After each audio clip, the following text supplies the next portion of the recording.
Presiden Joko Widodo menargetkan pembangunan tol sepanjang 1.000 km selama 5 tahun termasuk percepatan penyelesaian tol Trans Jawa yang sebagian mangkrak. Ya, tol Trans Jawa sepanjang 661 km ditargetkan tuntas pada akhir 2018. Sejauh ini tidak ada jalan sementara. Pemerintah mengebut pembangunan jalan tol Trans Jawa. Proyek jalan tol yang menghubungkan kota-kota di Pulau Jawa ini ditargetkan sudah bisa digunakan pada 2019.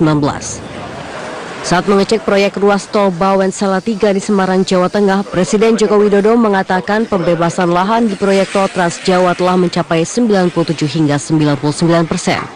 Kita berharap insya Allah nanti 2018 akhir Jakarta, Semarang, Semarang-Solo, Solo-Surabaya tersambung. Dilanjutkan ke arah timur, Surabaya-Banyuwangi juga 2019 juga selesai. Ya, sambung dari ujung ke ujung. Mega proyek tol 1.000 km yang diusung oleh Presiden Jokowi tentu membutuhkan kerja keras dan kerja cerdas untuk mewujudkannya. Ya, dibayang-bayangi oleh masalah pembiayaan hingga pembebasan lahan, bagaimana cara Kementerian Pekerjaan Umum dan Perumahan Rakyat merealisasikan ambisi Presiden Jokowi ini. Berikut wawancara Ade Mulya dengan Menteri Pekerjaan Umum dan Perumahan Rakyat Basuki Hadi Mulyono. Pemirsa, saat ini saya sedang berada di tol Salatiga Bawen, tepatnya di kilometer 53, di mana saya bisa melihat arah Solo dan juga arah Bawen dan progres untuk perkembangan jalan tol ini. Dan sudah bersama saya Menteri Pekerjaan Umum dan Perumahan Rakyat Bapak Basuki Hadi Mulyono. Tentunya kita tidak hanya berbincang soal Salatiga Bawen saja, kita ingin bicara soal perkembangan pembangunan infrastruktur jalan jelang perayaan 17 Agustus 2017 dalam rangka program Nawacita Presiden Joko Widodo. Pak Menteri, apa kabar Pak? Baik, terima kasih. Selamat pagi. Selamat pagi. Pak Menteri, ini dengan rampungnya tol Bawen Salatiga ini berarti berapa persen lagi yang belum rampung untuk Trans Jawa? Jadi kalau untuk Trans Jawa ini totalnya adalah 661 km dari Merak sampai ke Surabaya. Kalau yang Bawen Salatiga ini adalah bagian dari Trans Jawa antara Semarang-Solo. Semarang-Solo sepanjang 72 km. Kalau Bawen Salatiga ini 40 km, sehingga nanti tinggal Solo Salatiga yang masih dalam pekerjaan, progresnya sekarang baru 15%. 15%? Ya. Oke, jadi itu targetnya kapan Pak selesai Pak? Kalau seluruh Trans Jawa, target selesai operasional akhir 2018. Akhir tahun 2018. Pak, untuk pembangunan infrastruktur tol Jawa sudah menghabiskan berapa investasi Pak?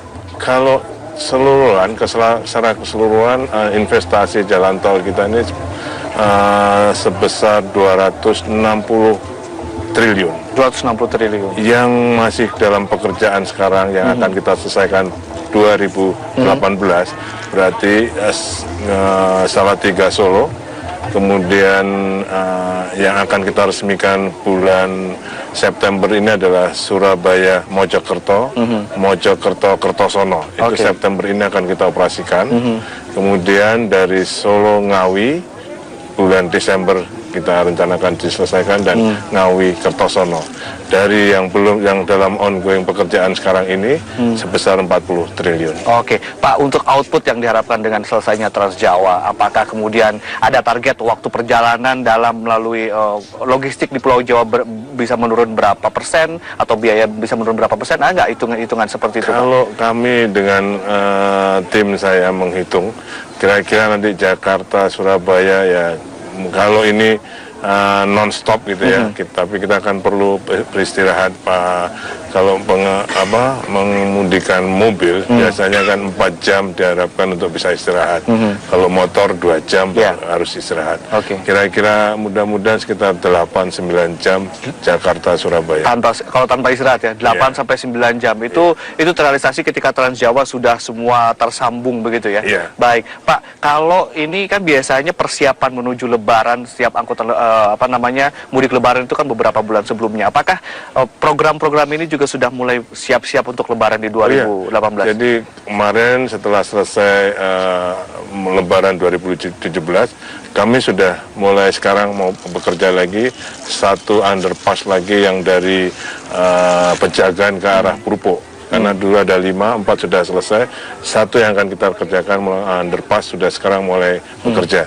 Kemudian untuk Brebes sampai ke kemarin Gringsing, tahun depan harus selesai 2018. Tapi untuk mudik itu harus tidak ada lagi jalan darurat dari Brebes sampai Semarang. Tidak ada lagi jalan fungsional ya, harus semua sudah benar-benar sudah beroperasional secara menyeluruh begitu. Nah, ini tadi kita soal bicara Trans Jawa, progresnya sudah Bapak jelaskan. Kalau mengenai Trans, katakanlah jalan-jalan tol yang ada di Sumatera, di pulau-pulau lainnya, seperti apa Pak progresnya? Kalau setelah di 3 tahun berjalan sepanjang 2.700 km kurang lebih tol Sumatera dari Banda Aceh sampai ke Bakauheni di Lampung, kita strateginya adalah mengerjakan dari selatan, Bakauheni, Terbanggi Besar, Kayu Agung, Palembang. Kemudian di bagian tengah, Pekanbaru, Kandis, Dumai. Kemudian di bagian utara dari Medan ke arah selatan. Kemudian dari Banda Aceh yang akan baru kita mulai 2018 kira-kira. Nah, ini progresnya saya pasti tidak bisa akan selesai 2019, tapi akan kita percepat karena selain juga masalah pembebasan lahan, tapi juga masalah topografi, terenya berbeda sekali dengan di Jawa. Pak, banyak yang suaranya agak sedikit sumbang Pak, katanya pesimis 2019 semua jalan yang ada di program Nawacita ini bisa terselesaikan atau terrealisasikan. Apa tanggapan Anda Pak? Kalau saya kira wajar ada yang optimis, ada yang pesimis, tapi saya sebagai penanggung jawab yang diamanai untuk melakukan itu, saya akan membuktikan bahwa pesimisme itu tidak betul. Oke, tadi Anda sempat mengatakan ada berbagai macam masalah seperti pembebasan lahan, lalu berujung pada pembiayaan. Ada tidak masalah-masalah lain yang mungkin katakanlah di Trans Jawa ini ditemui, ketika membangun jalan-jalan di pulau lain juga ditemui, Pak? Saya kira masing-masing daerah mempunyai keunikan masalah, tapi secara stereotip, secara umum, lahan, ya. Tapi lahan, anggaran juga. Namun demikian kami ada terobosan untuk itu, untuk lahan. Sudah ada beberapa terobosan yang kita ambil dan sekarang sudah mempercepat prosesnya. Di samping regulasinya, undang-undang dan permen PP-nya sudah berubah dan itu memastikan jadwal pembebasan lahan itu untuk dapat dikerjakan untuk kepentingan umum. Sedangkan untuk penganggaran juga ada terobosan. Kita pertama pasti dengan investasi biasa, ada yang dengan kerjasama badan usaha, ada penugasan dan ada dengan APBN. Khusus untuk misalnya tender, kita juga punya inovasi. Misalnya tender di Batang Semarang kemarin, itu kriterianya siapa yang bisa membangun terpanjang untuk menyumbang di tol Sumatera. Ternyata kita dapat. Di Serang Panimbang, ada juga kita tender. Kriterianya bukan tarif lagi, biasanya kan tarif termurah. Ini adalah siapa yang bisa membuat panjang di Sumatera. Itu nanti kita ditanya akan bicara di segmen berikutnya Pak Menteri. Kita tahan dulu, kita harus break, dan pemirsa tetaplah bersama kami segera kembali. Ada sejumlah masalah dalam pembangunan infrastruktur di era Joko Widodo ini, diantaranya 44% masalah pembebasan lahan, 17% masalah pendanaan, dan masalah pembebasan lahan ini ternyata juga berakibat fatal terhadap masalah pendanaan, begitu ya Pak Menteri ya, karena semakin mahal, semakin lama masyarakat menahan lahan mereka, minta harga tinggi, akibatnya proyek menjadi membengkak. Tadi ada mengatakan udah ada beberapa terobosan-terobosan. Nah ini terobosan secara detailnya Pak, supaya kemudian proyek tidak membengkak nilainya Pak. Ya, jadi tadi seperti saya bilang, selain regulasinya, juga cara pembayarannya untuk pembebasan lahan.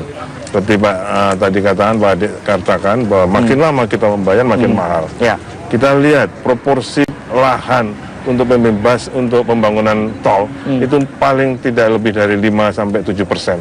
Jadi kalau kita menahan ongkos yang 5-7%, tapi itu bisa membengkak berlipat kali harganya, sehingga kita harus putuskan lebih cepat dengan cara satu, sekarang kita sudah punya regulasi lagi untuk ditalangi oleh badan usaha. Jadi badan usaha membayar dulu, kemudian di reimburse oleh Elman namanya, Lembaga Manajemen Aset Negara Kementerian Keuangan. Itu sangat cepat sekali dan sekarang talangan untuk pembebasan lahan sudah mencapai sekitar 30 triliun. 30 triliun. Pak Menteri, betul tidak sih biaya pembangunan, kita hanya fokus pembangunan jalan dulu Pak Menteri, karena banyak sekali proyek Anda. Betul tidak terjadi pembengkakan biaya dari target awal, dan berapa bengkaknya Pak kalau boleh tahu? Kalau yang namanya cost of run itu bukan pembengkakan, tapi ada bukan karena tidak hanya karena lamanya eksekusinya untuk pelaksanaan, tapi juga dari keadaan yang tidak terlihat, jadi unforeseen condition. Seperti Pak Adik lihat di sini, dulu terrennya sangat bergelombang, begitu dipotong ternyata batuannya berbeda, tidak sesuai dengan perencanaan sebelumnya. Kemungkinan karena pemborannya kurang rapat. Itu juga bisa menambah cost. Tapi kalau untuk yang tol ini dalam kondisi yang cost of run tidak terlalu besar, tidak lebih dari 10%, karena itu nanti kita akan tekan terus karena akan mempengaruhi tarif atau lama konsesi. Jadi terjadi penambahan 10% anggaran untuk pembangunan jalan saja Pak di seluruh Indonesia, atau seperti apa lebih detail? Itu kalau tolnya kan? Oh, tolnya. Ya, jadi untuk jalan tol. Kalau untuk jalan-jalan nasional kita tidak jarang sekali terjadi cost of run itu. Bapak tadi juga menyatakan sebagai pimpinan proyek pengembangan jalan dan infrastruktur harus optimis. Sebelum 2019 semua harus jadi, tapi kemudian masalah pendanaan dari anggaran segala macam, masyarakat mulai mengamati nih Pak. Katanya ada yang bilang potensi mangkraknya juga besar Pak. Ini bagaimana menjawabnya Pak? Ini dengan data, ya. Kita jawabnya dengan data. Jadi pada sejak tahun 2015 kami mulai bekerja, ya, kita mempunyai 780 km jalan tol. Pada tahun 2017 ini kita akan mempunyai tambahan sekitar 362 km tol baru. Nanti pada saat 2019 ini sudah dihitung tadi, seperti Surabaya, Mojokerto, Kertosono, Ngawi, Solo, ini semua itu akan sudah operasional. Ya, ini bukan rencana lagi, sudah akan operasional 1.851 km jalan tol baru. Nah, jadi dari target 1.000 km, di dalam RPJMN kita tol baru ditargetkan 1.000 km. Tapi nanti akan terbangun minimal 1.851 km yang operasional, belum yang dalam pelaksanaan selanjutnya. Baik, Pak Presiden Jokowi menyatakan mempersilahkan pihak swasta untuk ikut berperan serta dalam pembangunan jalan. Dari pembangunan jalan tol yang sudah ada Bapak lakukan, berapa persen Pak yang swasta mau? Yang banyak sekali. Jadi dari saya lupa ruas-ruasnya, tapi yang jelas dari secara total mungkin berapa persen? Kalau ya pertama memang sebetulnya diberikan prioritas pada swasta, kemudian kepada BUMN, baru dengan tambahan APBN. Kalau yang masa maksudkan swasta adalah non BUMN, itu adalah sekitar 20-30%. Yang lainnya adalah yang ditugaskan oleh kepada BUMN dan investasi juga oleh BUMN, seperti Jasa Marga, Waskita, Utama, itu BUMN. Itu yang kita kita kategorikan bukan swasta kan. Kalau swasta nasional ada Astratel, ada MNC, ada CMNP, macam-macam. Jadi masih banyak juga. Baik, Pak Menteri, ada yang mengatakan bahwa sebetulnya untuk investasi infrastruktur jalan tol ini banyak investor asing yang mau, tetapi ternyata mereka juga mintanya banyak juga. Ini gambarnya seperti apa sih Pak? Enggak, tadinya memang mereka khawatir dengan pembebasan lahan, ya kan? Karena yang pengalaman yang lalu-lalu dengan regulasi lama dan dengan yang regulasi yang versi lama, kemudian dengan cara pembebasan yang juga versi lama, itu tidak ada kepastian kapan itu tanah akan diselesaikan. Ya. Nah, dengan regulasi sekarang ini kepastian waktunya lebih dapat di. Artinya minatnya banyak nih Pak. Iya. Return di jalan tol itu berapa sih Pak? Return untuk Kalau menurut investor? pengalaman Jasa Marga, 5 tahun itu pasti drop dulu. Ya, itu karena ini jangka panjang. Karena begitu dioperasikan dan operasi pasti argonya bank jalan. Padahal mungkin trafficnya baru mau di-create. Nah, sehingga nanti dia akan mulai stabil pada tahun setelah 5 tahun ke depan. Baik Pak. Ini mungkin terakhir pertanyaan dari saya Pak. Saat ini akhir-akhir ini banyak sekali kritikan nyinyir, orang suara-suara nyinyir soal hutang. Pak Menteri, apa yang ingin Anda sampaikan kepada masyarakat publik soal pembangunan infrastruktur yang masif yang juga dikait-kaitkan dengan hutang, Pak? Sepengetahuan saya, ya, utang kita berapa sekarang? 3.700 sekian. Ya, tapi itu Bapak, kita lihat sejak pada saat pemerintahan Bapak Jokowi JK ini, berapa utang kita? Sekitar 3.000-an. Jadi sebenarnya tambahannya itu adalah untuk membayar bunganya dan utang baru. Jadi sebetulnya kalau berdasarkan data itu, proporsi utang baru pada pemerintahan ini masih kecil. Namun demikian yang lebih penting adalah pemanfaatan utang itu sendiri. Iya, untuk sektor yang produktif begitu ya, Pak Menteri ya. Jadi tidak ada sektor menurut sidang-sidang kabinet kita tidak ada usulan utang untuk konsumsi, tapi semua pasti untuk sektor produktif. Produktif. Baik. Belakangan ini juga merebak wacana soal investasi dana haji, Pak. Yang Pak Jokowi sendiri mengatakan bahwa lebih baik diinvestasikan yang sudah ada nilai returnnya, katakanlah seperti jalan tol. Gambarannya seperti apa sih Pak? Mungkin kalau PU kan memang pelaksana, tapi mungkin lebih tahu di lapangan seperti apa returnnya, apakah kemudian juga ini investasi Pak, yang saya lihat, saya renungkan, mungkin masyarakat belum bisa membedakan antara investasi infrastruktur dan belanja infrastruktur. Yang dimaksudkan dan pemanfaatan haji ini adalah investasinya, infrastruktur melalui sukuk, melalui apa, tidak untuk membangun jembatan, untuk membangun jalan, tapi adalah untuk investasinya. Jadi melalui satu mekanisme investasi. Nah, ini yang dijelaskan oleh Pak Menteri Bappenas kemarin kepada saya, kepada kita semua tentang perbedaan antara investasi dan belanja itu sendiri. Jadi kalau di sektor ke-PU-an, saya sampai sekarang ini belum ada wacana untuk memanfaatkan dana haji itu. Baik, terima kasih Pak Menteri telah berbagi informasi bersama kami. Sukses terus untuk terima kasih Pak Ade. Nah, pemirsa, demikian bincang-bincang kita bersama Menteri Pekerjaan Umum dan Perumahan Rakyat Bapak Basuki Hadi Mulyono. Kita berharap kemudian nanti sesuai target di 2019 dan untuk menjawab kegamangan dan juga nada-nada sumbang dari sebagian pihak.